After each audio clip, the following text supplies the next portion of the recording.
بسم اللہ الرحمن الرحیم۔ السلام علیکم۔ حضرت عباس رضی اللہ تعالیٰ عنہ بن حضرت مولا علی المرتضیٰ رضی اللہ تعالیٰ عنہ کی ولادت باسعادت مدینہ منورہ میں شعبان المعظم 26 ہجری کو ہوئی۔ آپ کی والدہ ماجدہ حضرت ام البنین فاطمہ بنت حزام بن خالد بن ربیعہ بن عامر الکلابی تھیں۔ یہ وہ ام البنین تھی جن کا خاندان عرب میں مشہور اور معروف تھا۔ تمام قبائل عرب میں یہ خاندان اپنی شجاعت و بہادری میں بے نظیر تھا۔ حضرت علی کرم اللہ وجہہ اس بات پر بہت خوش ہوئے کیونکہ جس طرح آپ شجاعت و بہادری میں اعلیٰ درجے کے مشہور ہیں، آپ کی بیوی حضرت ام البنین بھی شجاع خاندان سے تھیں۔ ان سے آپ کا نکاح حضرت فاطمہ رضی اللہ تعالیٰ عنہ کی وفات کے بعد ہوا۔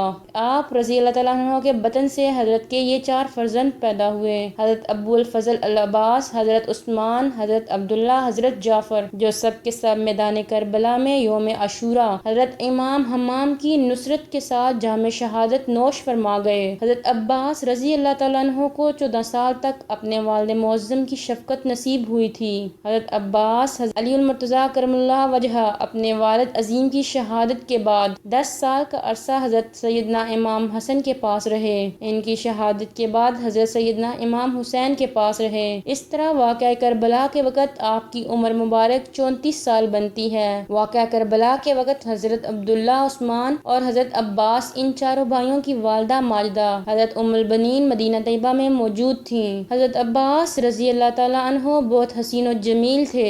دور کعبہ گھوڑے پر سوار ہوتے تھے تو پھر پائے مبارک زمین پر ہاتھ کھینچتے تھے۔ ان کو خدا داد حسن و جمال کی وجہ سے قمر بنی ہاشم کہا جاتا ہے، یعنی بنی ہاشم کے خاندان کے چاند جیسے عباس۔ مدینہ الرسول میں جب شہزادہ علی اکبر ابن امام حسین رضی اللہ تعالیٰ عنہ اور حضرت سیدنا عباس ابن علی المرتضیٰ بازار میں چلتے تو لوگ ان کے چہروں کو دیکھنے کے لیے جمع ہو جاتے۔ ظاہری خوبیوں کے ساتھ ساتھ حضرت عباس کا دامن باطنی اور روحانی خوبیوں سے بھی لبریز تھا۔ ایمان و ایقان اور اعمال و کمال کے اعلیٰ درجے پر تھے اور مکارم اخلاق و فضائل کے اعلیٰ درجے پر فائز تھے۔ ایک مرتبہ آپ کا ایک عجیب فقیہانہ واقعہ ہوا کہ حضرت سیدنا مولا علی المرتضیٰ کے پاس حضرت سیدہ زینب حاضر تھیں۔ آپ اپنے بیٹے حضرت عباس کو فرما رہے تھے، "قل واحدہ" کہو۔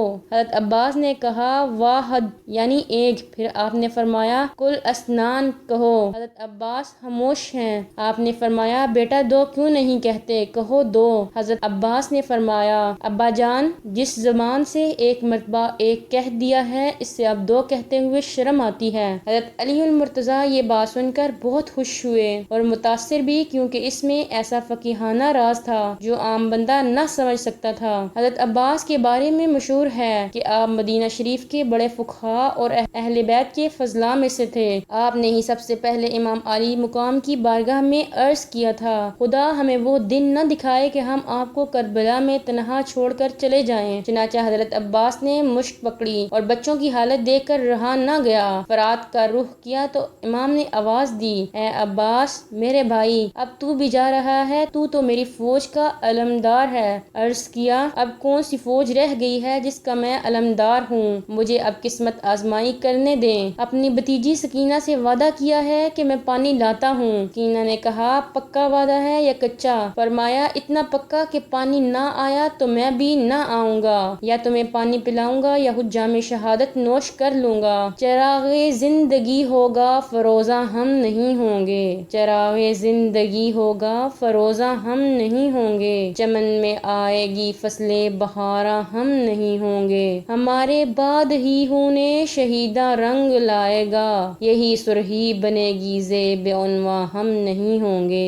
یہی سرخی بنے گی زیب عنواں ہم نہیں ہوں گے"۔ روایت میں ہے کہ جب آپ نے امام علی مقام سے میدان میں جانے کی اجازت مانگی اور کہا، "اے پیارے بھائی جان، کیا آپ اب مجھے اجازت مرحمت فرماتے ہیں"، حضرت امام یہ سن کر رو پڑے اور جواب میں فرمایا، "اے میرے بھائی، تم میرے علمبردار ہو، تمہارے چلے جانے سے تمام سلسلہ ختم ہو جائے گا"۔ حضرت سیدنا عباس رضی اللہ تعالیٰ عنہ نے فرمایا، "حالات کو دیکھ کر میرا دل تنگ پڑ گیا ہے اور دنیاوی زندگی کو رکھنا نہیں چاہتا، اور میں چاہتا ہوں کہ ان منافقوں سے مقابلہ کر کے اپنی جان راہ خداوندی میں قربان کر دوں۔ آپ تشریف لے گئے اور یزیدیوں کو فرمایا، ظالموں، بچوں کو کیوں تڑپاتے ہو؟ انہوں نے کہا، بچے جتنا تڑپیں گے حسین رضی اللہ تعالیٰ عنہ کو اتنی ہی تکلیف ہوگی۔ فرمایا، پھر سن لو، جس نبی کا کلمہ پڑھتے ہو اس نے ہی ارشاد فرمایا ہے کہ جس نے حسین کو ستایا اس نے مجھے ستایا، اور آپ نے گھوڑا دوڑایا، فرات تک پہنچ کر مشک بھر لی۔ ابن سعد نے کہا،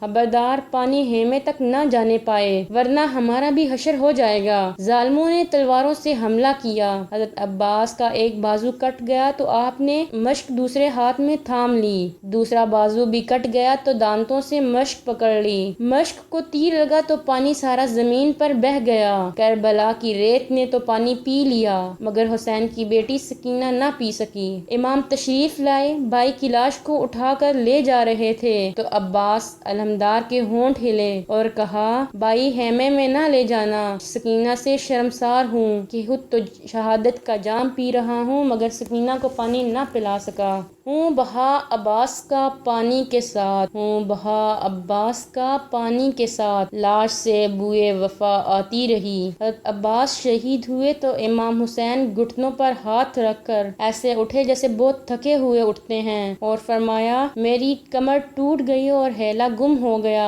پہلے مرید شہید ہوئے اب ویر بھی شہید ہو گیا، میری ذمہ داری بڑھ گئی ہے، اب جہاد بھی خود کرنا ہے اور پہرا بھی خود ہی دینا ہوگا۔ علمدار کربلا حضرت عباس کی وفا کو داد تحسین دینے کے لیے مندرجہ ذیل اشعار کتنے خوبصورت ہیں۔ سینے میں جو عباس کے قدموں کی دمک ہے، سینے میں جو عباس کے قدموں کی دمک ہے، ہیبت روح گیتی کی سرے عرش تلک ہے، یہ کہہ کے گزرتا ہے گرجتا ہوا بادل، بجلی میرے عباس کے لہجے کی کڑک ہے، بجلی میرے عباس کے لہجے کی کڑک ہے۔